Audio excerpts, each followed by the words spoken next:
Safety guidelines for iron steel sector, cylinder handling leaks and emergencies. Preplanning. Despite strict adherence to safety practices, accidents involving gases may occur. Users of compressed gas cylinders must be familiar with necessary safety precautions. Standard operating procedures (SOPs) for using compressed gases shall include a discussion of possible accident scenarios, appropriate employee responses, and should take into account the following factors: a. The nature of the operation, e.g., equipment used and type of injury that might be inflicted. B. The quantities of material that might be released and the type of containment, example, compressed gas tank size, manifold systems, etc. C. The chemical and physical properties of the compressed gas. D. The hazardous properties of the compressed gas, example, its toxicity, corrosivity, and flammability. E. The availability and locations of emergency supplies and equipment. F. A contingency plan which identifies building evacuation routes. Emergency telephone numbers, chemical containment procedures, fire extinguisher usage, etc., should be posted at the site.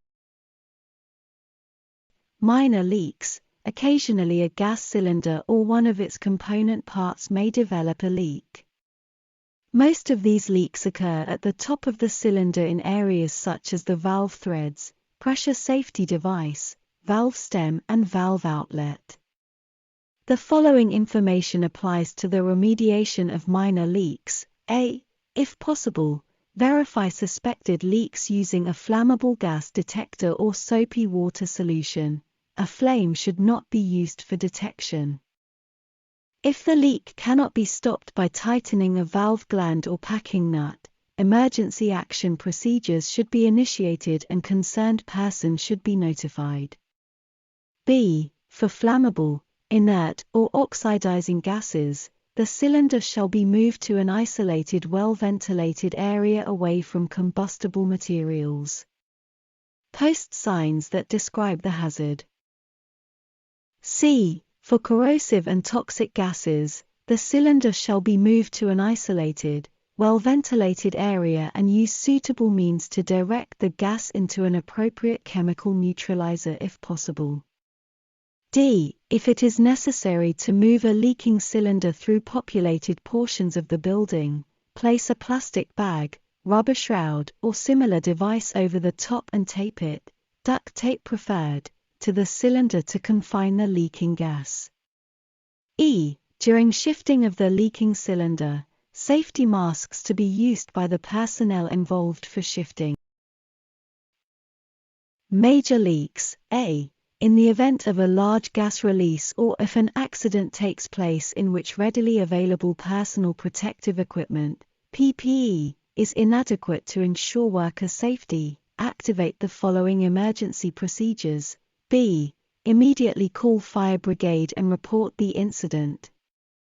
C. Activate building and area fire alarms. D. Evacuate the area, securing entrances, and providing assistance to others on the way out. E. Provide emergency response officials with details of the problem upon their arrival.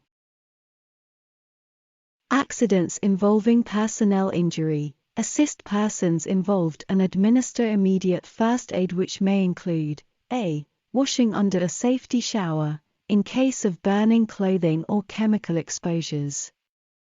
B. Removing contaminated clothing. C. Wash the eyes properly at eye wash station. D. Administering artificial respiration. E. Notify personnel in adjacent areas of any potential hazards, example, activate building or area alarms. F. Move injured personnel only if necessary to prevent their exposure to further harm. Only authorized personnel should be allowed to repair cylinder and/or its cylinder valve.